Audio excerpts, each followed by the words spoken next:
तो अब बात करते हैं अन्नामलाई कुप्पुसानी की, जो अब तक तमिलनाडु में बीजेपी के चेहरे के तौर पर जाने जाते थे, पूर्व आईपीएस।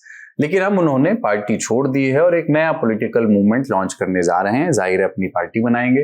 अन्नामलाई ने कहा कि 18 महीने पहले ही उन्होंने पार्टी छोड़ने का मन बना लिया था, लेकिन पार्टी ने चुनाव तक रुकने का निवेदन किया। फिर वो दिल्ली में गृह मंत्री अमित शाह से क्यों मिलने आए? उनकी राजनीति द्रविड़ राजनीति से कितनी अलग होगी? क्या वो बीजेपी को भी निशाने पर लेंगे?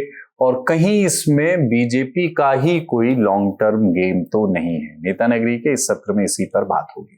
तो अन्नामलाई की बीजेपी से विदाई पर बात करेंगे। इस पर बात करने के लिए हमारे साथ हैं Himanshu Mishra, executive editor India Today group, और D Suresh Kumar, deputy resident editor the Hindu, Chennai से ये आप ऑपरेट करते हैं। आप देख चुके हैं उनको पहले भी नेता नगरी में। सुरेश जी, पहले आप ही के पास आना चाहता हूं। अगर अन्नामलाई को, जैसा कि उन्होंने अपने इस्तीफे में लिखा है, 2 जून का जो इस्तीफा है, कि 4 दिसंबर 2025 को ही, 18 महीने पहले से ये प्रक्रिया चल रही थी, उन्होंने इच्छा जता दी थी कि वो पार्टी छोड़ना चाहते हैं, पर उन्हें कहा गया कि चुनाव होने हैं, चुनाव तक रुक जाइए। अगर ये छोड़ना पहले से तय था, तो ये आखिरी मोमेंट पर गृह मंत्री अमित शाह से मुलाकात का मतलब और मकसद क्या था? जी, वो मकसद यही हुआ होगा कि वो जब पार्टी से निकल रहे हैं तब गुड टर्म्स में निकलना चाहते हैं। ऐसा नहीं कि उनके, क्योंकि वो प्रधानमंत्री नरेंद्र मोदी के ऊपर या अमित शाह जी के ऊपर अन्नामलाई को बहुत बड़ा रिश्ता है इनका, और ये उन्हें बहुत मानते हैं कि ये दोनों ही अपने नेता करके, क्योंकि उन्होंने जब भी बीजेपी में भी तो बार बार वो प्रधानमंत्री का नाम तो लेते ही रहते थे। पता होगा कि जब हम पार्टी से निकल रहे हैं, 6 साल इनके साथ सफर कर चुके हैं, अभी निकलना है तो इनको बता के आराम से हमारा प्लान क्या है करके सब कुछ उनको समझा के फिर निकलना है। यही इरादा था उनके लिए। तो जैसे इन्होंने इस्तीफा में दिया है कि 18 महीने पहले ही मैंने तय किया था, ये तो बार बार कह चुके हैं अन्नामलाई। जब बीजेपी के यहाँ के स्टेट प्रेसिडेंट थे तब भी उन्होंने बोले कि मैं यहाँ पे एक राष्ट्रीय पार्टी का मैनेजर जैसा नहीं काम करना चाहता हूँ, मैं अपना राजनीति और रणनीति यहाँ पे करना चाहता हूँ, जिससे बीजेपी को हम सत्ता पे ला सके। तो उनको जब एआईएडीएमके के साथ जब गठबंधन हुआ था, उनको उसमें बिल्कुल उनका दिल नहीं था। तब भी उन्होंने कहा कि मैं बाहर निकलूंगा। पार्टी के जो इंडोर मीटिंग है उसमें भी उन्होंने पहले कह चुके हैं कि यदि मेरे हिसाब से पार्टी में अभी मैं बदलाव नहीं ला सकूंगा तो मैं यही इच्छा करूंगा कि इससे निकल जाऊं मैं करके। और अभी ये जो असेंबली का चुनाव हुआ था यहाँ पे, तो तब भी इन्होंने 2 महीने पहले अमित शाह को एक चिट्ठी लिखी थी। हमें खबर है कि उस चिट्ठी में उन्होंने कहा कि जो एडीएम के गठबंधन में हमें जो सीटें मिली है वो जीतने वाली सीट नहीं है, हमारे जो बाकी गठबंधन के साथी हैं उनको भी जीतने वाले सीट नहीं मिले हैं, तो इस वजह से हम चुनाव जीत नहीं सकते। और उन्होंने बोला कि मैं चुनाव की जब रिजल्ट आती है उसके बाद ही मैं आपसे आके मिलूंगा करके। उसमें भी उन्होंने एक इंडिकेशन दिया था कि वो इस्तीफा दे देंगे करके। तो ये बहुत महीनों से चल रहा है, लेकिन वो आखिर मुलाकात करना चाहते थे अमित शाह से, ताकि उन्हें ये भी भरोसा दे सके कि हम अलग अलग निकल रहे हैं लेकिन कोई विरोध नहीं रहे हमारे बीच में। ठीक है कि मतलब कुछ मतभेद रहे, वो अकेले चुनाव लड़वाना चाहते थे बीजेपी को, एआईएडीएमके से अलायंस नहीं करना चाहते थे, कुछ डिफरेंसेस हुए, बट आखिरी समय पर गुड नोट्स, अच्छे मौके पर अच्छे नोट्स के साथ निकलना चाहते हैं। अमित शाह से मिले। आप कह रहे हैं कि नरेंद्र मोदी को वो अभी भी एक लीडर, मार्गदर्शक के तौर पर मानते हैं, तो उनकी स्टाइल ऑफ पॉलिटिक्स क्या होगी? देखिए, वो जो बीजेपी की पॉलिटिक्स है जो नॉर्थ इंडिया में चलती है, जिसमें इंफ्रास्ट्रक्चरल डेवलपमेंट प्लस जो सैफरन पॉलिटिक्स है, तमिलनाडु में वो नहीं चलती है क्योंकि द्रविडियन राजनीति का वहां बड़ा बेस रहा है। तो अब किस धारा में जाएंगे? क्योंकि तमिलनाडु में ऑलरेडी इतनी सारी पार्टियां हैं, और इनकी धारा क्या होगी? वो क्या वो धारा कहीं ना कहीं बीजेपी के आसपास की ही होगी, माइनस सेफ्रोनाइजेशन? हाँ, ये माइनस बीजेपी सेफ्रोनाइजेशन होगा, और ये पार्टी ना होगा बीजेपी का जो वो जो बायस है वो नहीं होगा इसमें, ना कि पूरी तरह द्रविडियन बहस। तो इन दोनों के बीच में इनको रख के बैलेंस करना पड़ेगा इनका पार्टी को। तो ये होगा एक क्षेत्रीय पार्टी जिसमें तमिल सेंटिमेंट जो है वो रहेगा, जो तमिलनाडु में जो लगातार सालों से जो विचारधारा है वो विचारधारा इसमें रहेगी। जैसे आप यहाँ पे दो भाषा की चाल है, हिंदी यहाँ पे नहीं चलती है, यहाँ पे तमिल और अंग्रेजी चलती है, दो भाषा की चाल। बाकी जगह में तीन भाषा चलती है, तो तीन भाषा का विरोध तो यहाँ पे रहेगा। नीट एग्जाम से जो तमिलनाडु जो एग्जाम्शन मांग रहे हैं उसे ये सामने रखेंगे। स्टेट ऑटोनॉमी की बात करें तो वो भी ये रखेंगे। तो इसके साथ ये जुड़ाएंगे नेशनलिज्म, यानी कि राष्ट्रीयवाद। तो राष्ट्रीयवाद ये हिंदुत्ववाद नहीं होगा, राष्ट्रीयवाद रहेगा, लेकिन एक एक क्षेत्रीय दल रहेगा। तो इसमें जो यहाँ की राजनीति चलती है, जैसे यहाँ पे आपने अभी देखा होगा कि विजय की राजनीति जो है, जो अभी मुख्यमंत्री बन चुके हैं, वो भी जो डीएमके और एडीएमके यहाँ पे लगातार कर रहे हैं उसे मिले जुले वाली राजनीति है विजय की। वो भी अभी बीजेपी का विरोध कर रहे हैं, वो भी यही जो मुद्दे हैं यहाँ पे जो द्रविड़ पार्टी रखते हैं उसी को सामने रखे विजय भी रखे हैं। तो इसमें अभी युवा जो है वो ज्यादातर विजय के पास चल चुके हैं। इसके पहले युवा अन्नामलई के बीच थे, यानी कि इतना युवा नहीं थे, जैसे यहाँ पे आप देख रहे हैं लाखों करोड़ों युवा जो विजय की तरफ जा रहे हैं, उतना तो अन्नामलई का नहीं था। लेकिन हजारों युवक अन्नामलई को नेता मान चुके थे, क्योंकि वो एक पूर्व आईपीएस अधिकारी है, तो उनके ऊपर भरोसा था लोगों के कुछ बदलाव करेंगे। तो अब जो है ये जो चुनाव के बाद जो यहाँ पे हुआ ना, तो क्या हुआ है, एक तरफ डीएमके आइसोलेट हो गया है अभी यहाँ पे, क्योंकि डीएमके के जो सब गठबंधन वाले अलायंस जो थे, लेफ्ट पार्टी हो या वीसीके हो, कांग्रेस, सब अब विजय की तरफ चल चुके हैं। तो यहां तक कि डीएमके बोल रहे हैं हम इंडिया ब्लॉक में मीटिंग में हम शामिल नहीं रहेंगे क्योंकि वहां पे कांग्रेस है। तो डीएमके ऑलमोस्ट आइसोलेट हो चुका है। दूसरी तरफ विजय ने एआईएडीएमके को भी उनका भी वो उन्होंने स्प्लिट करवा दिया है, क्योंकि 25 उम्मीदवार पहले एडीएमके वाले ने विजय को फ्लोर टेस्ट में अपना समर्थन दिया था, तो ये भी कर चुके हैं। एडीएमके वीक है। अब एडीएमके के नेता जो है एडपाडी पळनिसामी, उनकी आयु 70 साल से ज्यादा है, तो अभी युवाओं को एक युवक नेता चाहते हैं।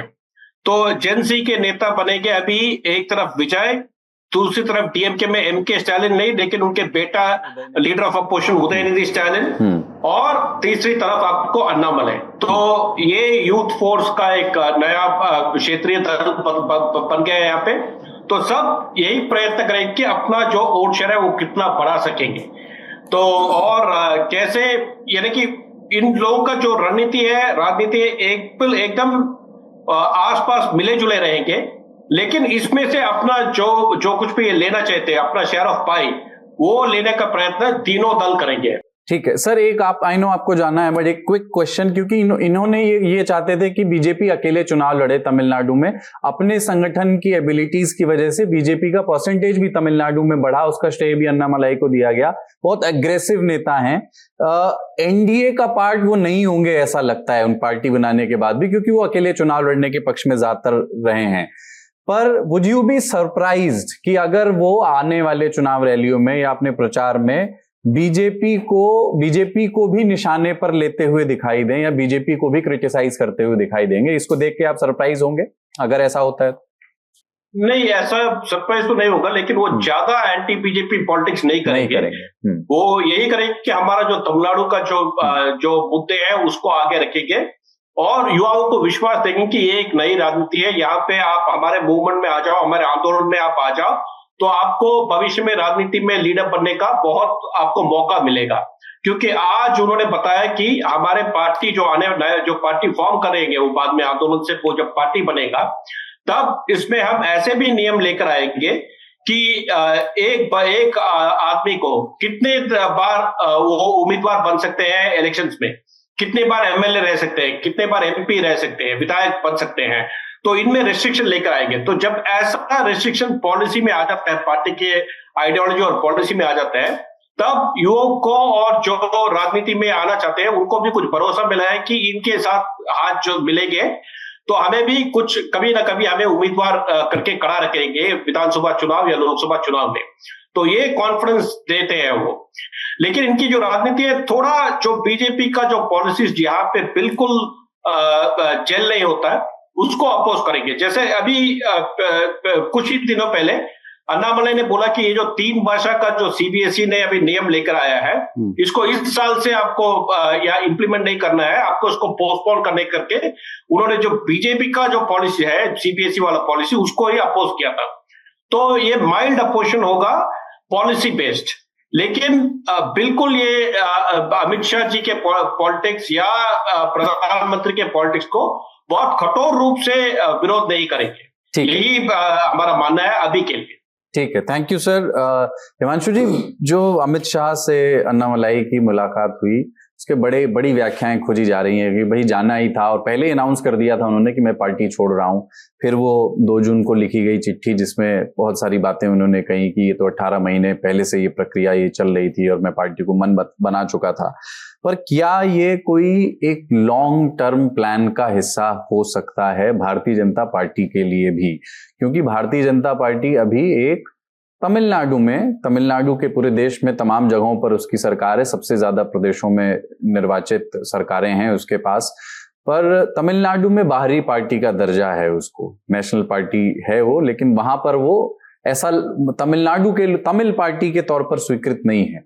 तो क्या ये बीजेपी का ही एक नया पैतरा है जिसमें रिस्क थोड़ा ज्यादा है, पर हो सकता है कि रिवॉर्ड भी बड़ा हो कुछ साल बाद?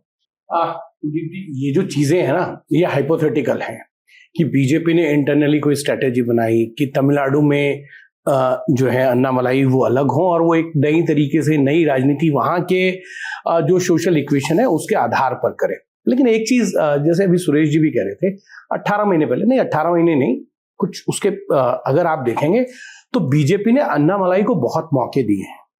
आप देखिए, वो आईपीएस से वीआरएस लेने के बाद आते हैं, भारतीय जनता पार्टी जो है वो ज्वाइन करते हैं। ज्वाइन 2021 में की थी उन्होंने, जहां तक मुझे याद है। उसके बाद उनको प्रदेश अध्यक्ष बनाया जाता है, उनको कर्नाटक के चुनाव का सह प्रभारी बनाया जाता है, और 24 को लोकसभा चुनाव उनकी अगुवाई में तमिलनाडु में भारतीय जनता पार्टी जाती है। 11% से ज्यादा वोट शेयर जो है अन्नामलाई के नेतृत्व में मिला। लेकिन एक चीज को आप समझिए ना, उसमें भारतीय जनता पार्टी ने कितनी सीटों पे चुनाव लड़ा। अगर आप उस वोट ऑफ परसेंटेज को देखेंगे तो भारतीय जनता पार्टी ने 20 से अधिक सीटों पर चुनाव लड़ा था वहां। अगर ऐसी स्थिति है तो फिर वोट ऑफ परसेंटेज बढ़ेगा। अन्नामलाई की एक पॉपुलैरिटी उन्होंने सही मायने में देखे तो कुछ क्रिएट किया था, यूथ को जोड़ने की कोशिश की, लेकिन वो पूरी तरीके से नहीं हुआ। वो खुद अपना लोकसभा चुनाव हार गए। और एक चीज उन्होंने पार्टी को बड़ा नुकसान किया, वो जो बात अभी सुरेश जी कह रहे थे कि वो ये कहते थे कि वो पार्टी के मैनेजर बनकर काम नहीं करना चाहते, वो सीएमडी बनकर काम करना चाहते हैं, मैनेजिंग डायरेक्टर के तौर पे काम करना चाहते थे, हर फैसला लेना चाहते थे बिना किसी को लूप में लिए। आप अगर फैसला लेंगे, ये पार्टी है, पार्टी को पार्टी के हिसाब से ही आपको पार्टी में रहते हुए काम करना पड़ता है। यदि अन्नामलाई अपने हिसाब से चलाना चाहते थे और वो नहीं चला, अगर आप देखें 2024 के लोकसभा चुनाव से पहले उन्होंने एआईडीएमके की भ्रष्टाचार की फाइल खोलने की बात कही, उन्होंने अन्ना दुराई के ऊपर जिस तरीके की टिप्पणी की, उससे एआईडीएमके और भारतीय जनता पार्टी का जो है अलायंस टूटा, एनडीए के अलायंस में ब्रेक आया। अगर वो सही रहता उस टाइम, क्योंकि तब विजय नहीं थे उस चुनाव में, तो भारतीय जनता पार्टी और जो चुनावी विश्लेषक हैं उनका ये मानना है लगभग 10 से 15 सीटें जो हैं ये अलायंस जीत सकता था, उसका नुकसान हो गया। तो कई जगह पे अन्नामलाई ने नुकसान भी किया है। आप पार्टी के सारे संगठन को अलग करके चलते हैं, वहां पार्टी के लीडरशिप को साथ लेके नहीं चलते थे। आप देखिए 2000 पार्टी लीडरशिप से समस्या क्या थी? मतलब मैं समस्या ये होती है कि आदमी को ये लगता है जब वो बाहर से आया है, उसको पार्टी के अंदर जो एक वर्किंग स्टाइल है ना उसमें एडजस्ट होना होता है, वो एडजस्ट नहीं हो पाए। वो आईपीएस थे, सुपर कॉप थे, अब वो सुपर कॉप की तरह से बिहेव करना, उसका नुकसान हुआ। अगर आप देखें तो उसमें एल मुर्गन, वो वेनेथी अलग, तमिलिसाई उनको कहीं नहीं, नैना नागेंद्रन वो बाहर, किसी से कोई बातचीत नहीं, सिर्फ अपना। और उन्होंने सही मायने में पार्टी को वोट शेयर में बढ़ाई, लेकिन उसमें अगर आप देखें, मैंने आपको पहले भी बताया कितनी सीटों पे वो लड़े, उसका अनुमान करना चाहिए। फिर उन्होंने दिल्ली में तमिल जर्नलिस्टों के साथ बातचीत करते हुए कह दिया था कि इस पार्टी के अंदर सब कुछ ठीक नहीं है। एआईडीएमके के खिलाफ वो खुश नहीं थे, और जब एआईडीएमके एनडीए में आया दोबारा इस चुनाव से पहले, क्योंकि मैं वहां चेन्नई में था, गृह मंत्री अमित शाह गए थे, और वो बातचीत एआईडीएमके की शर्त थी कि अन्नामलाई को आप प्रदेश अध्यक्ष से हटाइए। तो जिस दिन अलायंस की घोषणा हुई है उससे पहले नयना नागेंद्रन जो है उनको प्रदेश अध्यक्ष बनाया गया। उनका बयान आया इनके जाने पर कि there is no loss for the BJP is a big party in the world. तो अन्नामलाई जो है वो एक पार्टी में जो संगठन महासचिव हैं उनके बहुत करीबी माने जाते हैं, बीएल संतोष। और अगर आप देखेंगे तो पार्टी छोड़ने से पहले उन्होंने बीएल संतोष से मुलाकात की, फिर नितिन नवीन से मुलाकात करी, गृह मंत्री अमित शाह से मुलाकात की, और उन्होंने अपनी बात स्पष्ट कर दी थी कि वो इस तरीके से जो है अब वो पार्टी से अलग अपनी राह बनाना चाहते हैं। उनको ये लगता है कि वो विजय के कंपैरेटिवली ज्यादा पॉपुलर हो सकते थे, उनको मौका नहीं मिला। 24 तक उन्होंने कुछ गेन करने की कोशिश की पार्टी के लिए। और अभी सुरेश जी ने कहा ना कि उन्होंने 3 लैंग्वेज का विरोध किया। यही अन्नामलाई हैं, जब 3 लैंग्वेज के ऊपर डिबेट चल रहा था तो वो इसका समर्थन करते थे। तो ये नहीं है कि उनको भारतीय जनता पार्टी के बहुत ज्यादा वो अगेंस्ट नहीं जाएंगे। भारतीय जनता पार्टी के साथ साथ कुछ ऐसे लोग हैं जो विचारक हैं, जिन्होंने भारतीय जनता पार्टी को तमिलनाडु की पॉलिटिक्स में बहुत बार नुकसान पहुंचाया है। वो भी हो सकता है उनके एडवाइजर हो, अच्छा, संघ के करीबी हैं वो। और 2004 में हम सब जानते हैं कि जो है एआईडीएमके से डीएमके से अलायंस तोड़वा के एआईडीएमके से अलायंस कराने का काम भी उन्होंने किया था। वो एडवाइजर है, वो विचारक हैं संघ के, बड़ा नाम है।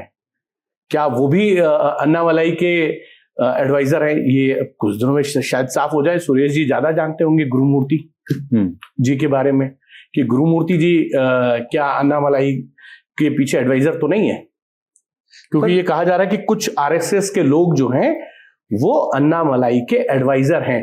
तो क्योंकि तमिल पॉलिटिक्स में गुरुमूर्ति जो है वो राइट विंग में कहीं ना कहीं एक बड़ा भूमिका निभाते रहे हैं पिछले कई दशकों से, भारतीय जनता पार्टी के लिए खासकर। और जिस दिन एआईडीएमके का साथ भारतीय जनता पार्टी का अलायंस की घोषणा हुई, उस दिन भी गृह मंत्री जो हैं वो गुरुमूर्ति से मुलाकात करने उनके घर गए थे, और लगभग 1.25 घंटे के करीब वो मुलाकात चली थी।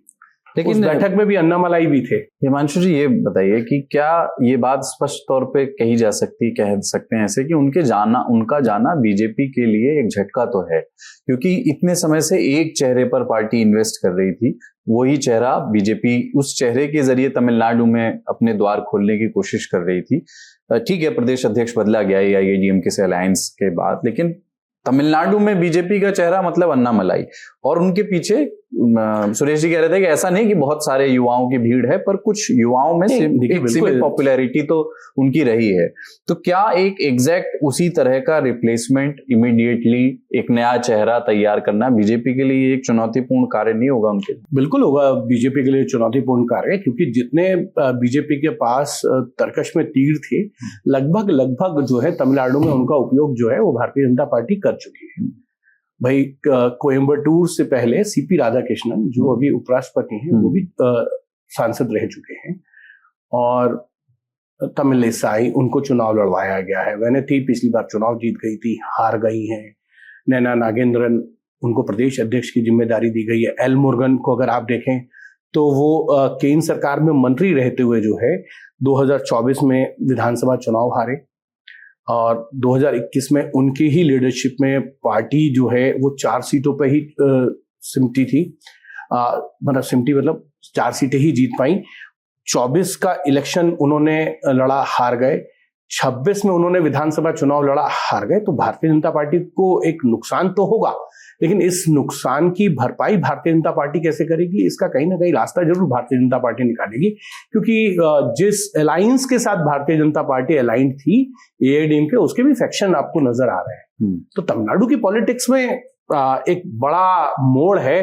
कौन कहाँ जाके बिसात बिछाएगा ये कहना बड़ा मुश्किल है। एक चीज और है, हमको जो खबर मिली है उसके अनुसार अन्ना मलाई ने चुनाव से पहले विजय को संपर्क किया था। अच्छा, कि मैं पार्टी में आ जाऊं, तब उन्होंने कहा कि नहीं, अभी नहीं। और क्योंकि सुरेश जी नहीं है, अन्ना मलाई ने जिस दिन मतदान हुआ, जो अपील विजय जो मुख्यमंत्री हैं उन्होंने अपने सपोर्टर से की थी, एक स्पेशल ड्रेस पहनने का मतदान के दिन, वही ड्रेस जो है अन्ना मलाई ने भी पहनी थी। ऐसा भारतीय जनता पार्टी के नेता कहते हैं। तो अन्ना मलाई पार्टी में रहते हुए पार्टी को नुकसान कर रहे थे, फायदा देने के वनस्पत। तो फायदा और नुकसान का अब उनको लगा कि बाहर जाने का फायदा ज्यादा है। पार्टी के लिए ये था कि वो अगर रहते थोड़ा फायदा हो सकता था, लेकिन नुकसान वो जितना रहकर फायदा दे रहे थे उससे ज्यादा नुकसान उन्होंने भारतीय जनता पार्टी में रहकर भी किया। चलिए, नेता नगरी में इतना ही। कुलदीप मिश्र के साथ रहे आप। नमस्कार।